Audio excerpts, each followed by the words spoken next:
वज़ीर-ए-आज़म शहबाज शरीफ ने अमरीकी सदर डोनाल्ड ट्रंप और उनकी इंतजामिया के साथ काम करने की ख्वाहिश का इजहार कर दिया। वज़ीर-ए-आज़म ने अमरीकी वफ़द से गुफ्तगू में पाकिस्तान के मादनी शोबे में अमरीकी कंपनियों को सरमायाकारी करने की दावत दी।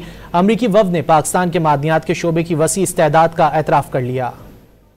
वज़ीर-ए-आज़म शहबाज शरीफ से कायम मुकाम अमरीकी असिस्टेंट सेक्रेटरी एरिक मेयर की सरबराही में वफ़द ने मुलाकात की। वज़ीर-ए-आज़म ने मिनरल इन्वेस्टमेंट फोरम में शिरकत पर अमरीकी वफ़द का खैर मकदम किया। शहबाज शरीफ ने इस बात पर जोर दिया कि पाकिस्तान के मादनियात के शोबे में वसी इस्तेदाद मौजूद है और अमरीकी कंपनियों को इस तरजीही शोबे में सरमायाकारी के मौके से मुस्तफीद होना चाहिए। वज़ीर-ए-आज़म ने सदर ट्रंप और उनकी इंतजामिया के साथ मिलकर काम करने की ख्वाहिश का इजहार किया। कायम मुकाम असिस्टेंट सेक्रेटरी एरिक मेयर ने पाकिस्तान मिनरल इन्वेस्टमेंट फोरम के कामयाब इनेकाद पर पाकिस्तान को मुबारकबाद दी। वफाकी वजीर दाखिला मोहसिन नकवी से भी अमरीकी महकमा खारजा के सीनियर ओहदेदार एरिक मेयर ने मुलाकात की। इस दौरान दो तरफा ताल्लुकात समेत बाहमी ताउन पर तफसीली तबादला ख्याल किया गया। मोहसिन नकवी ने वफ्द को आगाह किया कि अमरीकी कंपनियां पाकिस्तान में सरमायाकारी के बेपनाह मौकों से फायदा उठा सकती हैं। एरिक मेयर ने मुलाकात के बाद वीडियो पैगाम जारी करते हुए अमरीकी कंपनियों की जानिब से इस शोबे में सरमायाकारी में दिलचस्पी से आगाह किया।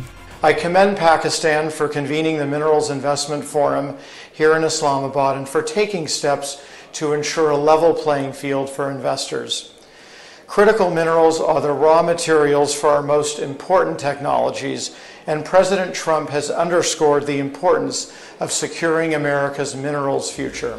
एरिक मेयर ने जाफर एक्सप्रेस पर दहशतगर्दी के हमले की मजम्मत करते हुए जानी नुकसान पर अफसोस का इजहार किया। साथ ही मतलूब दहशतगर्द शरीफुल्लाह की गिरफ्तारी में ताउन पर पाकिस्तान का शुक्रिया अदा किया।